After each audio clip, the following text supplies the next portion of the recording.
Alam nyo ba ang pag-uusapan natin ngayong gabing ito, maniningil tayo ng pautang.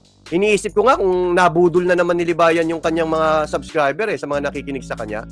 Hindi ko alam. Sagutin mo nga to, Libayan. Nabudol mo na naman ba yung mga nakikinig sa'yo? Bakit ko ito sinasabi na nabudol na ba niya? Tanong ito guys tanong ito. Kasi meron sinabi si Libayan ng ganito. O pakinggan natin kung ano tong sinabi ni Libayan ha. Maniningil tayo ngayong gabi. Ang sabi ni Libayan, ito, pakinggan muna natin. Bago yan, may pakikita ako sa inyong video, may papakita ako sa inyo. Ito naman, si Libayan naman ang nagsabi nito. So, ano yun natin?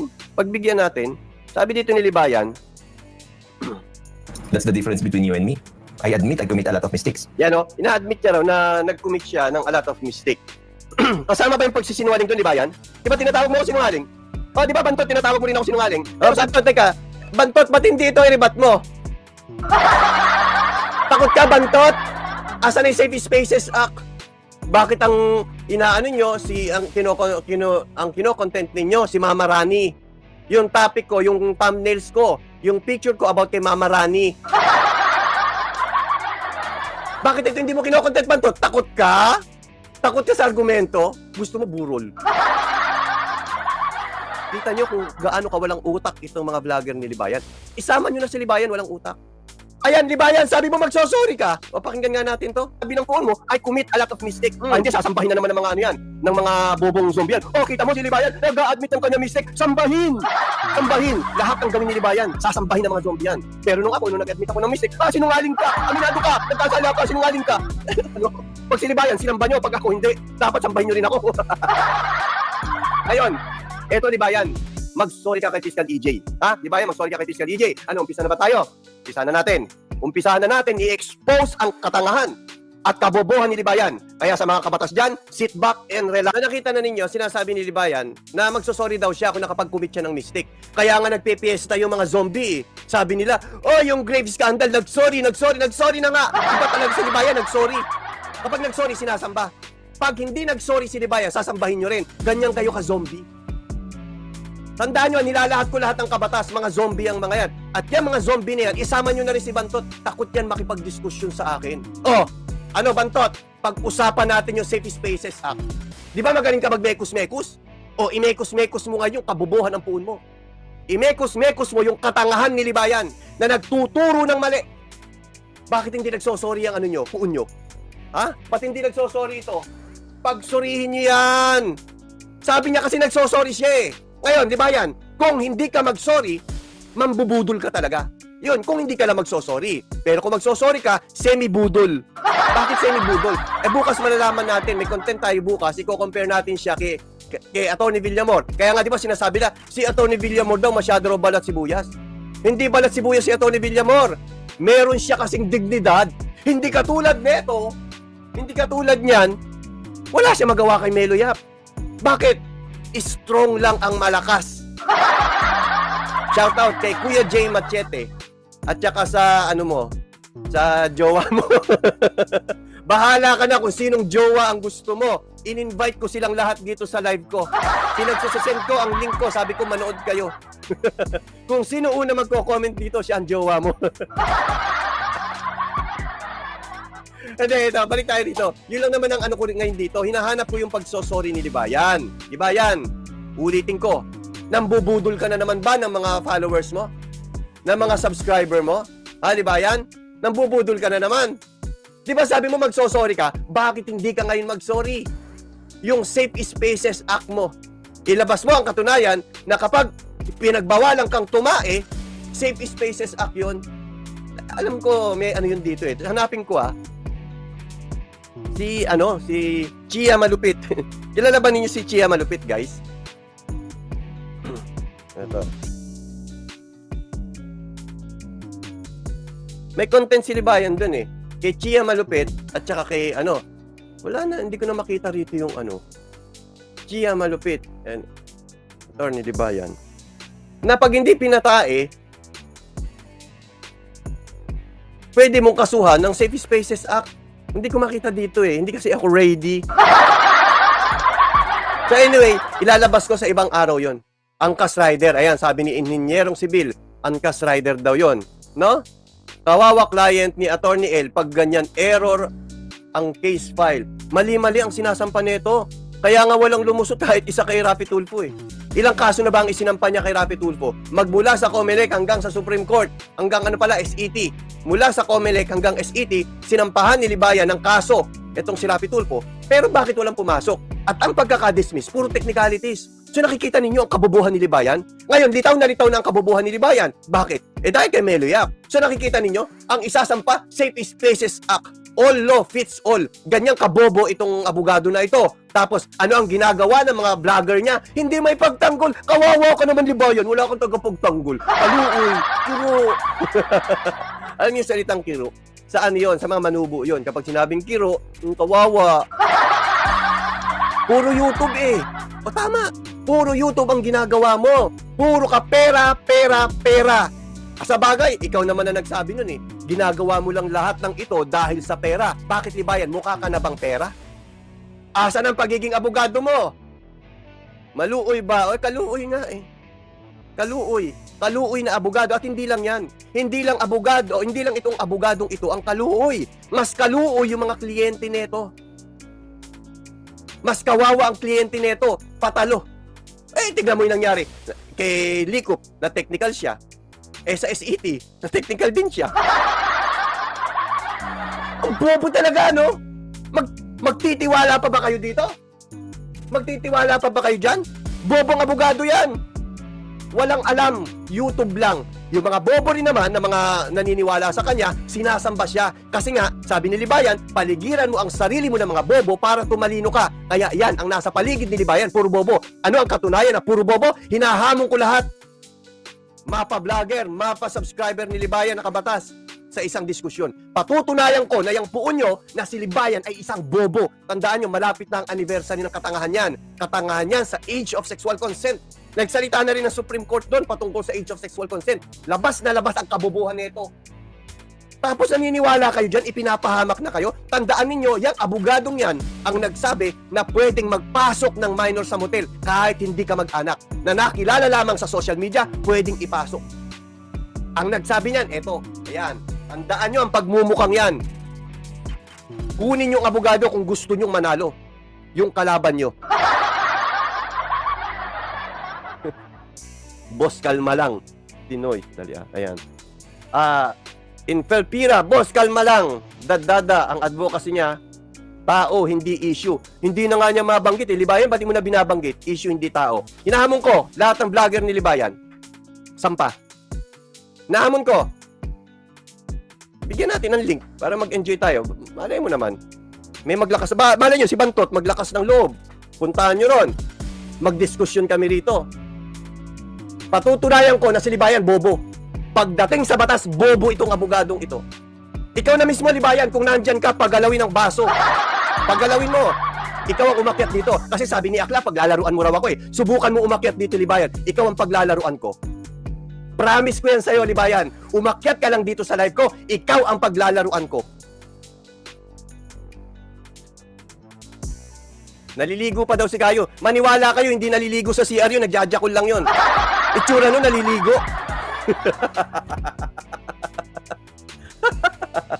Pagalawin ng atay, sabi ni Win Montero. Sabi dito, kawawan man, bugbog sarado sa tambay. Kaya nga eh, tambay lang pala ako, wala akong kwenta. Bakit naman, yan, walang yagballs yun. Ano? Baka tulog na siya ng mahimbing. Alam mo, sa tingin ko, sa dami ng problema niya, mahihirapan matulog yan. Baka hindi makachamba ni isa. Kaya nga sabi ko nga sa inyo, ako hanggat maaari, gusto ko si Libayan eh. Pero si Libayan nagtatago sa panty ng mga vlogger niya. Isa pang panggap ng matalino, sinasabi ni Akla na sa lahat daw ng tanga, ako raw ang tanga. Oh, yung tanga na tinatawag mo, kinatatakutan mo, Akla. Akyat. Akyat. O kahit sino na, sige. Kahit sino na. Kahit sino na akyat. Sulitin natin ang gabi. Di ba? Ganyang kabobo itong abogadong ito. Lahat ng kaso, bumabagsak sa isa. Ano yun? Safe Spaces Act. Napakabobo. Kaya natatalo yung mga kaso niya eh. Kakatalo lang yung kay Rapi Tulfo, tandaan nyo ha. Tapos ang tawag nila ron, 32-0. Sabi dito, no, ni Jaime Castillo, talo din dati manager Harlene Budol, kinuha si Libayan. Alam mo yung manager ni Harlene Budol, tuwan-tuwa kay Libayan yun kasi pinagtanggol siya rin sa content eh. So ang akala nung ex-manager ni Budol, na magaling si Libayan. So anong ginawa nung ex-manager ni Budol? Kinuha itong itong abogado na ito, kinuha ito. Anong nangyari? Sa piskal pa lang ligwak. Hindi ba yun na snapshot? Ang galing mo lang magpabida sa mga ano mo eh, sa mga nanonood sa'yo eh. Pero in reality, Libayan, bobo ka. Saksak mo yan sa atay mo. Bobo ka. Ngayon, kung gusto mong patunayan na matalino ka, magaling ka, akyat ka dito. Ngayon, kung gusto mong utusan mo si Bantot, i-PM mo, Bantot, akyat ka doon kay Neliap. Kaso, sagot sa'yo ni Bantot, ikaw nakaisip niyan, ikaw ang umakyat. Ganyang kaduduwag itong mga kabatas sa pangungunan ni Libayan. Ayan. Sa pangungunan niyan, ganyan sila kaduduwag. Takot sa tambay. Di ba nadadada? Sa tingin mo ba dadada? Takot itong si Libayan sa akin? Hindi lang si Libayan, lalahatin ko na dadada. Pati yung mga vlogger niya. Sa tingin mo, maghahamon ako ng debate, sagot nyo sa akin, drug test? Laban muna, sabi drug test. Hindi ba dapat kung sino matalo siya magpa-drug test? Dapat ganun na maganda. Ayun, napakagandang hamon nun. Kung sino ang matalo, siya ang magpa-drug test. Move on sila sa buhay or personality ni Mel. Alam mo, ano yan eh? Wala yan. Yung buntis nga hanggang ngayon, hindi pa nanganganak eh. Bobo ka. Alam mo, Robert Garcia, sabi ni Libayan, si Rapi Tulfo, bobo ka, yung bulaklak. Ito ang sasabihin ko sa kanya, Libayan, ikaw bobo ka. Hindi ang bulaklak, kung hindi ikaw mismo, Libayan, bobo kang abogado. Si Boy Licencia, siya rin ba ang attorney nun? Hindi.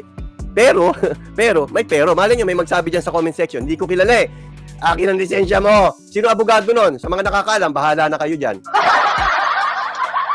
Ay, malapit na pala ang anniversary ng pagkatalo ni Libayan ha. September 17 po. May special content ako sa iyo, Libayan.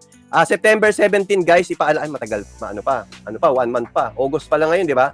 Huwag kayong mag-alala, meron tayong content para sa anniversary ng katangahan ni Libayan. Biro nyo, nagturo ng mali, nagturo ng fake news.